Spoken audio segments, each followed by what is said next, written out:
မောင်ကြီးမောင်ပိတ်ရက်တွေမှာဘီယာဆိုင်မှာသွားတာတော်တော်ကြာပြီနော်လို့မိလိုက်တော့ဘဲသွားမလဲမိမရဲ့တဲ့ဘီယာဆိုင်ကအမီးတွေကမောင်မိမလက်ရလောက်မှမကောင်းတာမောင်ကမောင်မိမလက်ရလေးကိုပဲအမြဲတမ်းစားချင်တာလို့ပြောတော့လေကဲမမကြီးတယောက်ကြွေရပြန်ပြီပေါ့ရှင်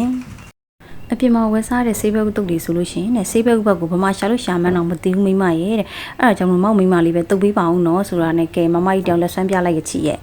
ကဲဒီကျက်သွန်ဒီလေးပပလေးတဲ့ခင်းကျင်ဒီအစိမ်းလေးနဲ့ပဲတုတ်ထားပါတယ်ပြီးရင်ပဲမှုတ်ထည့်တယ်မြေပဲလေးထောင်းထည့်တယ်ကျက်သွန်ကြောစီချက်လေးထည့်ပါတယ်နော်ပြီးရင်အချိုငံလေးထည့်တယ်တမယာသေးလေးညှက်လိုက်ပါတယ်ရှင်ပြီးရင်တော့မမကြီးကငြုပ်သီးလေးငြုပ်သီးလေးဆက်ဆက်လေးစားခြင်းလို့ထည့်တယ်နက်နက်မင်းလေးလည်းထည့်ပြီးတော့သူ့အရင်ဆုံးမမကြီးကတုတ်လိုက်ပါတယ်နော်တုတ်ပြီးတော့မှမမကြီးကနောက်ပိုင်းမှာဆေးပဲကိုထပ်ပြီးတော့ကကြီးလေးနဲ့ညှက်ပြီးတော့နောက်တစ်ခေါက်ထပ်တုတ်ပါတယ်ရှင်အရန်ပေါ့နော်မမကြီးမျိုးသားကအဲ့လိုမျိုးဆေးပဲတုတ်ကိုအရန်ကြည်သွားတော့မကြိုက်တဲ့အတွက်ကြောင့်မမကြီးကခပ်ဖွားဖွားလေးပဲနေလိုက်ပါတယ်နော်အတက်တဲ့တိတ်စိတ်ဝင်ရုံလေးပဲနေလိုက်ပါတယ်ရှင်ကဲအခုဆိုလို့ရှိရင်တော့ဆေးဘက်တုတ်လေးရပါပြီရှင်မောင်ရင်းကြိုက်တဲ့ဆေးဘက်တုတ်လေးကိုမောင်ရှိပို့လိုက်ပါပြီရှင်